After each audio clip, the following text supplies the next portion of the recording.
नमस्कार, आप देख रहे हैं विशेष। मैं हूं श्वेता सिंह। अच्छे दिन की उम्मीदों पर एक महीने के भीतर ही महंगाई कुंडली मारकर बैठ गई। तेल महंगा, रेल महंगी, सब्जी दाल महंगी, सोना महंगा। ऐसे में लोग जिए तो जिए कैसे?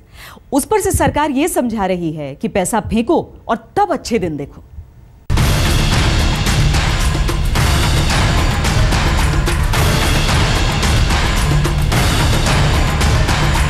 कैबिनेट की बैठकों से लेकर मंत्रियों के प्रेजेंटेशन तक में यही उम्मीद जगाई जाती है कि बढ़ती महंगाई तो चंद दिनों की मेहमान है। लेकिन वित्त मंत्री ने बजट से पहले ही इशारा कर दिया है कि सुविधा चाहिए तो उसकी कीमत चुकानी पड़ेगी।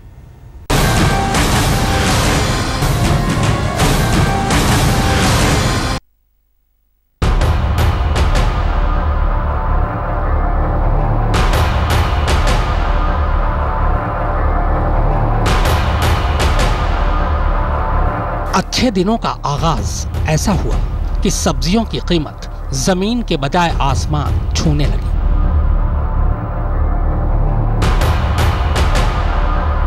अच्छे दिनों की आहट ऐसी आई कि डीजल पेट्रोल की कीमत में हाहाकारी आग लग गई।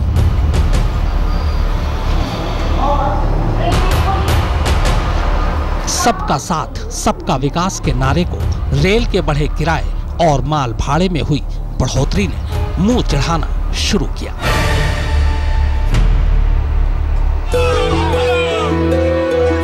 जब महंगाई ने मोदी राज में भी सोरसा की तरह अपना मुंह खोलना शुरू किया तो जनता त्राही इमाम की मुद्रा में आ गई और वो त्राही इमाम आक्रोश की शक्ल में सड़कों पर उतर पड़ा। ये महंगाई जो है ये पिछले सालों से है। सबसे पहले बड़ी बात है यहाँ की जो एडमिनिस्ट्रेशन है वो बिल्कुल बेबस है, कोई मूवमेंट ही नहीं उनमें।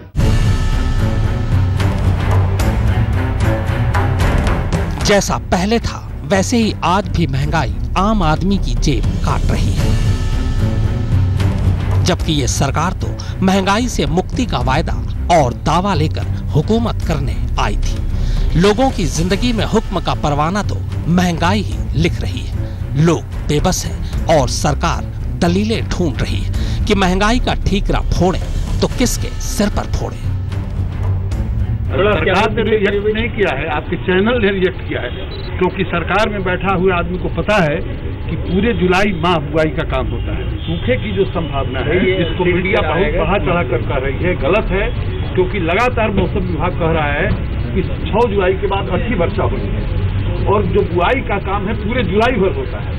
इसलिए मीडिया के द्वारा इसको बहुत बढ़ा चढ़ा कर कहना उचित नहीं है। जो ही टीवी में अखबार में सुनता है कि मानसून कम होने वाला है या ये होने वाला है तो जमाखोरी बढ़ जाती है, मुनाफाखोरी क्या कहते हैं, काला बाजारी क्या कहते हैं, बढ़ जाती है। तो ये सारी की सारी चीजें हैं, इस पर गवर्नमेंट बहुत ही गंभीर है। आसमान की तरफ बादलों को निहार रहे कृषि मंत्री हो या अनाज पानी का हिसाब रखने वाले खाद्य मंत्री, इन्हें तो महंगाई के पीछे मीडिया नजर आ गया। लेकिन जिनके हाथों में देश की तिजोरी है और जिनकी कलम से देश का अगला बजट तैयार होगा, वो तो एक नई थ्योरी लेकर आ गए। वित्त मंत्री अरुण जेटली ने महंगाई के मारे देश को नया नीति शास्त्र पढ़ाया। सेवा चाहिए तो मेवा देने के लिए तैयार रहो, सुविधा चाहिए तो कीमत तो चुकानी ही पड़ेगी ना। Well, we have to realize that if you want the best services, the users have to pay. And if the users don't pay, bankrupt institutions can't provide a good service. पता नहीं अर्थशास्त्र के किस किताब में जरूरत सुविधा में बदल जाती है। लोग तो आलू प्याज के बढ़े दाम से परेशान हैं, जो उनकी बुनियादी जरूरतें हैं। लेकिन काबिल वित्त मंत्री को आम लोगों की जरूरतें भी सुविधा नजर आने लगी हैं। वित्त मंत्री की तिजोरी खाली है और उसे भरने के लिए नजर आम लोगों की जेब पर है। Fiscal deficit is a major challenge. So you have growths which have slowed down. You have a high fiscal deficit. You have a rate of inflation which in comparison to the last 2 years has somewhat come down, but still is beyond the acceptable limits.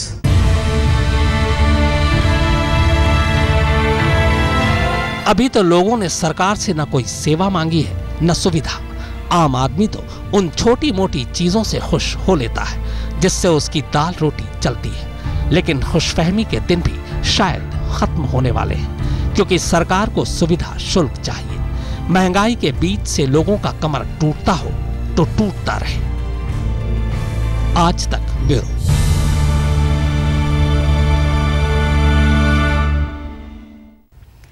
एक महीने एक हफ्ते के मोदी राज में महंगाई कई किश्तों में आई। दाल सब्जियां तो महंगी हुई ही, रेल से लेकर तेल तक महंगे होते चले गए। इस महंगाई का कोई इलाज तो दिखता नहीं, लिहाजा सरकार के मंत्री मनमोहन सिंह और यूपीए पर नाकामी का ठीकरा फोड़ रहे हैं।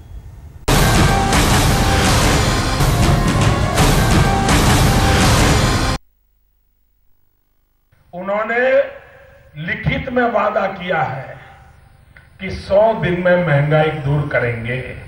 मुझे बताओ भाई, महंगाई गई? ऐसे नहीं, बताइए, महंगाई गई? महंगाई गई? महंगाई कम हुई? महंगाई बढ़ी? ये आपके साथ धोखा किया कि नहीं किया? चुनाव प्रचार के दौरान जैसे ही नरेंद्र मोदी लोगों से पूछते थे कि महंगाई बढ़ी, तो ये ऐसा सवाल था जो नश्तर की तरह सीधे मर्म में चुभता था। महंगाई के सताए लोगों को नरेंद्र मोदी में एक मसीहा नजर आया और लोगों ने उस मसीहा के हाथ में हिंदुस्तान की चाबी सौंप दी।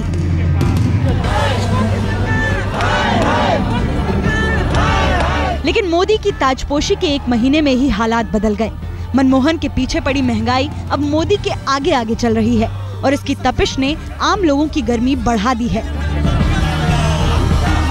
जिस दिन मोदी ने हिंदुस्तान की बागडोर संभाली थी, उस दिन दिल्ली में डीजल का दाम 56 रुपए 71 पैसे प्रति लीटर था, जब 57 रुपए 84 पैसे हो गया है। वैसे ही पेट्रोल का दाम 71 रुपए 41 पैसे से बढ़कर 73 रुपए 60 पैसे हो गया है। रुपए 2 रुपए करके ऐसे ही मनमोहन सरकार भी डीजल पेट्रोल के दाम बढ़ाती जा रही थी। लेकिन तब सरकार को कोसने वाले मोदी के दल बल वाले अब इराक संकट पर अटक गए हैं।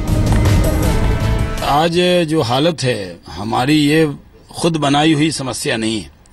25% तेल इराक से आता है। इराक के तेल के कुएं में आग लगी है और कांग्रेस के नेता बयान देकर देश में भड़काऊ बयान दे रहे हैं कि ये महंगाई क्यों बढ़ रही है। अगर हमारी सरकार न होती और कांग्रेसी सरकार में होते तो ये डबल रेट हो गया होता।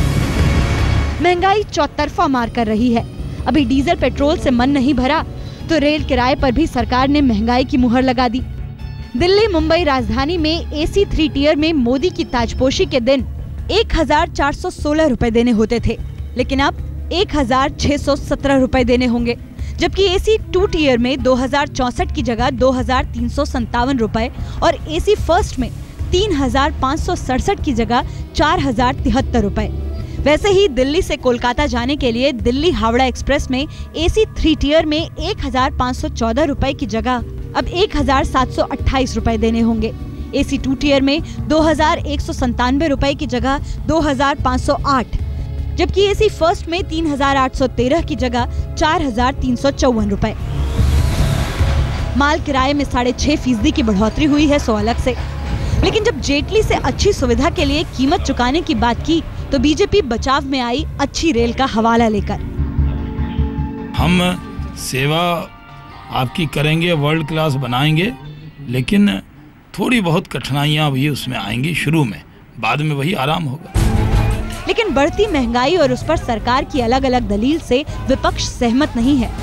उसे लगता है कि सरकार ना तो जमाखोरों पर रोक लगा पा रही है, ना ही महंगाई पर काबू। मोदी सरकार से अच्छे दिनों की आस जगी थी, लेकिन अच्छे दिन तो सोने चांदी के खरीदारों के लिए भी नहीं आए। 26 मई 2014 को सोने की दर 2439 रुपए प्रति ग्राम था, जब 2561 रुपए हो गया है। उसी तरह चांदी भी 37 रुपए प्रति ग्राम से बढ़कर 41 रुपए तक पहुंच गया है। लेकिन असली समस्या तो रोजमर्रा की जरूरतों पर छाई महंगाई से है। जो जहाज उड़ाने का जिम्मा देख रहे हैं, उन्हें भी लगता है कि महंगाई तो जहाज से भी ज्यादा उड़ रही है, लेकिन उम्मीद कर रहे हैं कि जल्दी ही होगा ऑल इज वेल। कैबिनेट की बैठकों से प्रधानमंत्री के सामने मंत्रियों के प्रेजेंटेशन तक में बार बार माथापच्ची होती रही कि महंगाई कम कैसे करें, लेकिन महंगाई फिलहाल तो सरकार की परछाई से भी बड़ी होती दिख रही है। आशीष महर्षि और रीमा पराशर के साथ ऋचा रावत, दिल्ली आज तक। भले ही वित्त मंत्री सेवा के लिए लोगों से कीमत वसूलने की बात करते हैं, लेकिन सच तो यह है कि जीने के लिए जरूरी चीजें ही काफी महंगी हो गई हैं। सब्जियों का हाल तो यह है कि पूरे देश की जेब पर सब्जियां भारी पड़ रही हैं। आलू प्याज के दाम घटाने के लिए सरकार कोशिश तो कर रही है, लेकिन कोशिश कामयाब कब होगी ये पता नहीं।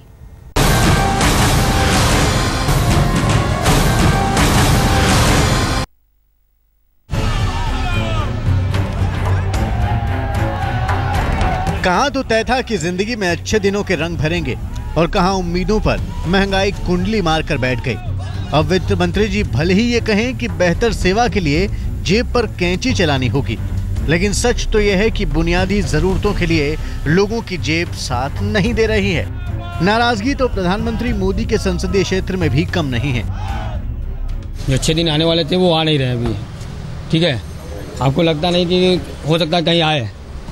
जो हिसाब से वो कर रहे हैं, महंगाई बढ़ा रहे हैं समय, जो इसलिए बढ़ रही है समय, हमको नहीं लगता कि जनता भी त्रस्त है समय। अरुण जेटली का जो स्टेटमेंट है बेहद दुर्भाग्यपूर्ण है और सभी को सुविधा के लिए पैसा जब मिलेगा तब न सुविधा शुल्क लिया जाएगा। 26 मई को मोदी ने देश की कमान संभाली थी, लेकिन 2 जुलाई तक सब्जियों के दाम ही इतने बढ़ गए हैं कि लोगों के लिए 2 जून की सब्जी भारी पड़ने लगी है।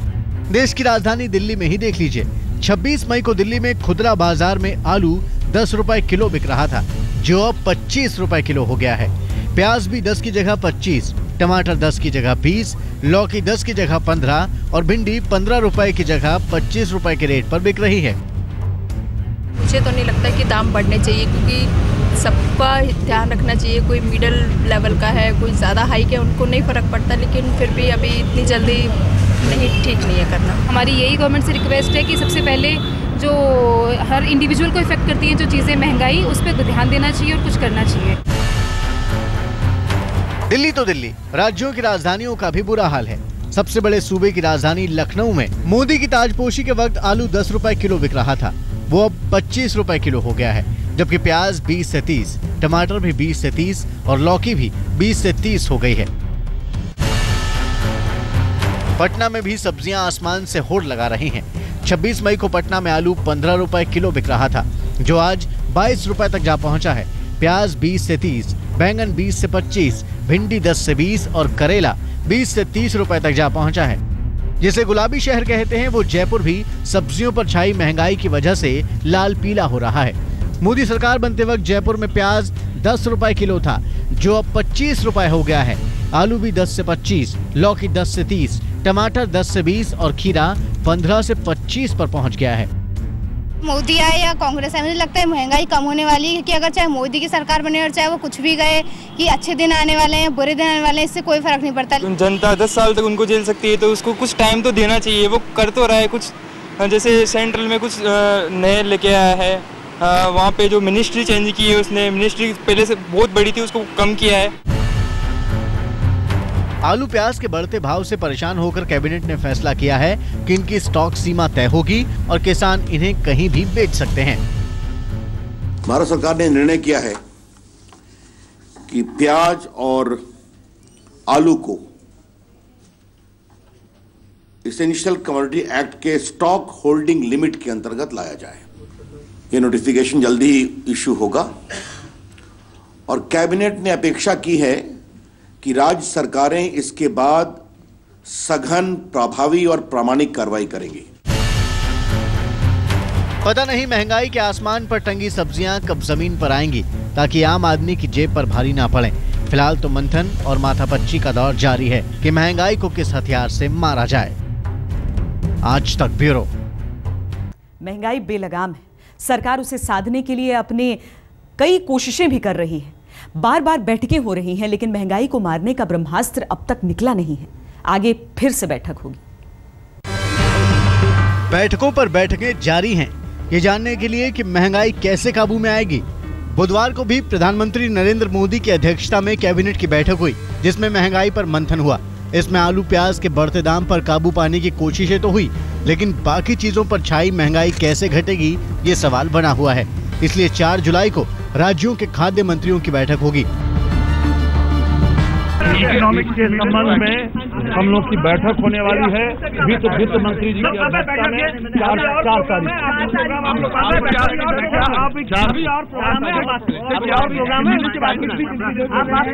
को बैठक है।